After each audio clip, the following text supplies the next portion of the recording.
Hello student, তোমাদের প্রত্যেককে computer learning point channel welcome. Class 11 এর কম্পিউটার অ্যাপ্লিকেশন সেমিস্টার 1 এর একটি মডেল সেট নিয়ে আজ আলোচনা। প্রথম প্রশ্ন আমরা যদি দেখি, গাণিতিক এবং যুক্তিমূলক কাজগুলি সম্পাদন করার দায়িত্ব কে পালন করে? দায়িত্ব পালন করে ALU, যার ফুল ফর্ম হচ্ছে অ্যারিথমেটিক অ্যান্ড লজিক ইউনিট। নিচের কোনটি ইম্প্যাক্ট প্রিন্টারের উদাহরণ? ইম্প্যাক্ট প্রিন্টারের উদাহরণ হলো ডট ম্যাট্রিক্স প্রিন্টার। 3 নম্বর কোশ্চেন, পরম 2000 কোন দেশের তৈরি সুপার কম্পিউটার? পরম 2000 ইন্ডিয়ার তৈরি সুপার কম্পিউটার।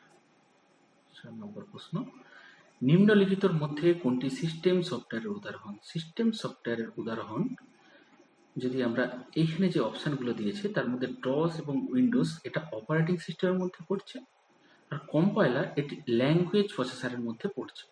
তাহলে ল্যাঙ্গুয়েজ, আমরা যদি সিস্টেম সফটওয়্যারের ভাগটা দেখি তাহলে সিস্টেম সফটওয়্যারকে দুই ভাগে ভাগ করে দিই, একটা হচ্ছে ল্যাঙ্গুয়েজ প্রসেসর আর একটা হচ্ছে অপারেটিং সিস্টেম। তাহলে এখানে সব কটি উত্তরই হচ্ছে সিস্টেম সফটওয়্যারের উদাহরণ। 5 নম্বর কোশ্চেন, যে সফটওয়্যারগুলি প্রয়োগমূলক কার্যাবলী সম্পাদন করে তাদের বলা হয়। তাহলে প্রয়োগমূলক যে কার্যাবলী সম্পাদন করে তাকে বলা হয় অ্যাপ্লিকেশন সফটওয়্যার, তাদেরকে বলা হয় অ্যাপ্লিকেশন সফটওয়্যার। কোন ধরনের অপারেটিং সিস্টেমে একাধিক সিপিইউ ব্যবহৃত হয়? একাধিক সিপিইউ ব্যবহৃত হয় মাল্টি প্রসেসিং এর ক্ষেত্রে। মাল্টি প্রসেসিং এর ক্ষেত্রে একাধিক সিপিইউ ব্যবহৃত হয়। 7 নম্বর কোশ্চেন, একটি সিইউআই বেসড অপারেটিং সিস্টেমের উদাহরণ হলো? কমেন্ট ইউজার ইন্টারফেস, যেটাকে সিইউআই বলছে, সেই কমেন্ট ইউজার ইন্টারফেস অপারেটিং সিস্টেমের উদাহরণ হলো ডস, ডিক্স অপারেটিং সিস্টেম। 8 নম্বর কোশ্চেন, নাম্বার সিস্টেমে নিম্নলিখিতের মধ্যে কোনটি ওয়েটেড কোডের উদাহরণ? ওয়েটেড কোডের উদাহরণ হলো বিসিডি, বাইনারি, 8421, এদের সব কটি হলো ওয়েটেড কোড। আর যদি নন ওয়েটেড কোড হয়, নন ওয়েটেড কোডের মধ্যে পড়ছে গ্রে কোড এবং XS3 কোড। 9 নম্বর কোশ্চেনে সেটি বলতে চেয়েছে যে নিম্নলিখিতের মধ্যে কোনটি নন ওয়েটেড কোডের উদাহরণ নয়? উদাহরণ নয় হচ্ছে বিসিডি কোড, কারণ বিসিডি কোড হচ্ছে ওয়েটেড কোড। 10 নম্বর প্রশ্ন আমরা যদি দেখি, নাম্বার সিস্টেমের 7 বিট যুক্ত এনকোডিং স্কিম। নাম্বার সিস্টেমে 7 বিট যুক্ত হচ্ছে অ্যাস্কি, ইস্কি হচ্ছে 8 বিট কোড এবং বিসিডি হচ্ছে 4 বিট কোড। শূন্যস্থান পূরণ। নাম্বার সিস্টেমে 1000 যদি টুস কমপ্লিমেন্ট করা হয়, তাহলে টুস কমপ্লিমেন্টের নিয়ম আমরা আগে শিখেছি। যদি টুস কমপ্লিমেন্ট করতে হয় তাহলে ওয়ান্স কমপ্লিমেন্ট প্লাস 1, অথবা ডান দিক থেকে আমরা যাব যতক্ষণ না 1 পাই সেই সংখ্যাগুলি বসবে। 1 এর পরবর্তী সংখ্যাগুলো 0 থাকলে 1, 1 থাকলে 0। তাহলে 0 আছে 0 হবে, 0 আছে 0 হবে, 0 আছে 0 হবে, 1 1 বসবে। এরপরে যেহেতু সংখ্যা নেই তাই আর চেঞ্জ হবে না, তাহলে এখানে উত্তর হয়ে গেল 1, 0। বুলিয়ান বীজগণিতে a প্লাস a বার এর মান হলো? এই কোশ্চেনগুলো যদি আমরা করি, কিভাবে করব? a প্লাস a বার, প্রথমে আমরা ধরে নেব এর মান 0। তাহলে এর মান 0 যদি ধরি, তাহলে 0 প্লাস 0 বার, তাহলে বার মানে 1, তাহলে 0 প্লাস 1 করলে এটার উত্তর আসছে 1। আবার যদি আমরা a সমান 1 ধরি, a সমান যদি 1 ধরি, তাহলে কি হচ্ছে 1 প্লাস 1 এর বার মানে 0, তাহলে 1 প্লাস 0 মানে 1। এক্ষেত্রে দুটোর ক্ষেত্রেই দেখলাম আমরা দুটোর ক্ষেত্রে আমরা 1 পেয়েছি, তাহলে এখানে উত্তর আসছে 1। 3 নম্বর কোশ্চেন, ড্যাশ এবং নর হলো ইউনিভার্সাল গেটের উদাহরণ। ন্যান্ড এবং নর গেটকে ইউনিভার্সাল গেট বলা হয় কারণ এদের দ্বারা বেসিক গেটগুলি তৈরি করা যায়। বেসিক গেট বলতে অ্যান্ড, অর আর নট। তাহলে ন্যান্ড এবং নর হলো ইউনিভার্সালের উদাহরণ। 4 নম্বর কোশ্চেন, ডি মর্গানের প্রথম সূত্র। ডি মর্গানের প্রথম সূত্র হলো a প্লাস বি তার বার সমান a bar into B bar. দ্বিতীয় সূত্র হচ্ছে a ইন্টু বি তার বার থাকলে a bar plus B bar, যোগ থাকলে গুণ, গুণ থাকলে যোগ। 5 নম্বর কোশ্চেন, বুলিয়ান এক্সপ্রেশনকে সিম্পলিফাই করার জন্য ড্যাশ ব্যবহৃত হয় কে ম্যাপ। কার্নো ম্যাপের সাহায্যে আমরা বুলিয়ান এক্সপ্রেশনকে সিম্পলিফাই করব। একটা কলাম ম্যাচিং, কম্পিউটার ল্যাঙ্গুয়েজ ব্যবহার করার জন্য একগুচ্ছ নির্দেশের নাম হলো প্রোগ্রাম। তাহলে প্রোগ্রাম হচ্ছে একগুচ্ছ নির্দেশ। সরাসরি কম্পিউটার বোধগম্য একমাত্র প্রোগ্রামিং ল্যাঙ্গুয়েজ, যে ল্যাঙ্গুয়েজটি কম্পিউটার বুঝতে পারে সে হলো মেশিন ল্যাঙ্গুয়েজ। সহজ সরল ভাষায় লেখা ক্রমিক নির্দেশগুলিকে বলা হয় অ্যালগরিদম। আর অ্যালগরিদমকে ধাপে ধাপে বর্ণনা করার পদ্ধতি হলো সিউডোকোড।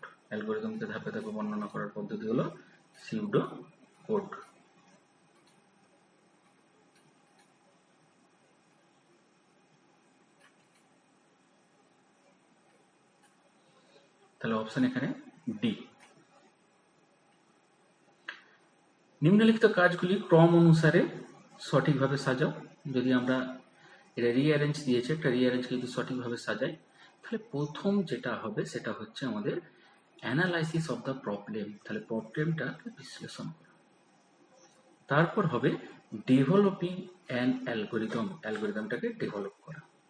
অ্যালগরিদমটাকে যেই ডেভেলপ করা হবে, তাহলে ডেভেলপ করতে হবে কার সাহায্যে? অ্যালগরিদমটাকে কোডিং এর সাহায্যে। সেই কোডিংটাকে কি করা হবে? টেস্টিং করা হবে। আর লাস্ট যেটা পয়েন্ট হচ্ছে ডিবাগিং, মানে এর মধ্যে ত্রুটি এবং ত্রুটিগুলিকে সংশোধন করতে কাজে লাগে। 1, 3, 2, 5, 4। এখানে একটি এক্সেল থেকে কোশ্চেন দিয়েছে, স্প্রেডশিট প্রোগ্রামে কোনো একটি বিষয়ে 30 বা তার বেশি পেলে পাস, না হলে ফেল। কথাটি প্রদর্শন করার জন্য রূপম একটি সেলে equal to if D greater than 30 হলে ফেল, না হলে পাস। ফাংশনটি টাইপ করার পর এন্টার করে দেখলো যাদের পাস করার কথা তারা সবাই ফেল করেছে, যাদের ফেল করার কথা তারা সবাই পাস করেছে। তাহলে এখানে কোডিং এর এখানে ফাংশনের মধ্যে কিছু প্রবলেম হয়েছে। ফাংশন সঠিক কি হবে? If D greater than equal to 30 হলে পাস, না হলে ফেল। ঠিক উল্টোটা লিখে ফেলেছিল, যে যদি 30-এর উপর পাই তাহলে ফেল, আর না হলে পাস। কিন্তু সঠিক কোড হবে ইফ D2 মানে D2 সেলের যে মান আছে সেটা গ্রেটার দেন যদি 30 হয় তাহলে পাস, না হলে ফেল। তারপর কোশ্চেন, স্প্রেডশিট প্রোগ্রামে কন্ডিশনাল ফরম্যাট করার জন্য মৌমিতা ডেটা ট্যাবে ডেটা ভ্যালিডেশন ক্লিক করে দেখলো কন্ডিশনাল ফরম্যাটিং করার অপশন নেই। কাজটি সঠিকভাবে করার জন্য নিচের কোন ধাপটি অনুসরণ করতে হবে? এখানে ফাংশনগুলোর মধ্যে কোনো একটু প্রবলেম আছে। আমরা যদি এক্সেল ওপেন করে নিই, এখানে দেখতে পাবো হোম রিবনের স্টাইলিশ কমেন্ট গ্রুপের মধ্যে কন্ডিশনাল ফরম্যাটিং আছে। তাহলে কার মধ্যে আছে? হোম রিবনের স্টাইলস যে কমেন্ট গ্রুপ, তার মধ্যে আছে কন্ডিশনাল ফরম্যাটিং। নিম্নলিখিতের মধ্যে কোনটি স্প্রেডশিট সফটওয়্যারের উদাহরণ? স্প্রেডশিট সফটওয়্যার হচ্ছে Open Office, Google sheet, Excel, এদের সবগুলি হচ্ছে স্প্রেডশিট সফটওয়্যারের উদাহরণ। নিম্নলিখিতের মধ্যে কোনটি গুগল শিটের মেনু হিসেবে পাওয়া যায়? যদিও এখানে কোশ্চেন গুগল শিট থেকে দিচ্ছে, কিন্তু আমরা কোশ্চেন এক্সেল হিসেবে পাবো। যদি আমরা গুগল শিটটা একবার ওপেন করে নিই, দেখতে পাবো file, edit, view, insert, format, data, tools, extension, help, সবগুলোই অপশনের মধ্যে আছে। টুলস, ডেটা, ইনসার্ট, এদের সবগুলোই মেনু হিসেবে পাওয়া যায়। সেলের ডেটা করার জন্য এডিট মোডে যাওয়ার ফাংশন কি হলো? F2 এর সাহায্যে আমরা ডেটাকে এডিট করতে পারবো, অথবা মাউসের ডবল ক্লিক করলে আমরা ডেটাকে এডিট করতে পারবো। 4 নম্বর কোশ্চেন, সেলের মধ্যে লেখা ফর্মুলা, ফাংশন এর ত্রুটি নির্ধারণ করার ফাংশনটি হলো কি? তাহলে কোনো সেলের মধ্যে ফর্মুলা বা ফাংশন এর ত্রুটি নির্ধারণ, এটা হচ্ছে ইফ এরর। একটি শর্ত পূরণের মাধ্যমে এভারেজ ভ্যালু নির্ণয় করার লজিক্যাল ফাংশন। তাহলে লজিক্যাল ফাংশন বললেই আমাদের যেটা আসবে সেটা হচ্ছে ইফ। যেহেতু এভারেজ ভ্যালু বলেছে তাহলে এভারেজ ইফ। শূন্যস্থান পূরণ। ওয়ার্কশিটের মাধ্যমে ইমেজ অ্যাড করার জন্য যে মেনুটি ব্যবহৃত হয় সেটি হলো ইনসার্ট। আমরা যদি এক্সেলকে আবার ওপেন করে দেখি, ইনসার্টের মধ্যে ইমেজকে আমরা ইনসার্ট করতে পারবো, অ্যাড করতে পারবো। যে কোনো ইমেজকে অ্যাড করতে ইনসার্ট মেনু ব্যবহার করব। ওয়ার্কশিটে ডেটাগুলির বৈধতা যাচাই করার পদ্ধতি হলো ডেটা ভ্যালিডেশন।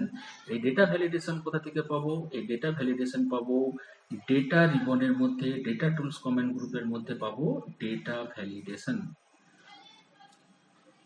সেলের মধ্যস্থ ডেটা সময়ের ত্রুটিগুলিকে দূর করার পদ্ধতি হলো নরমালাইজেশন।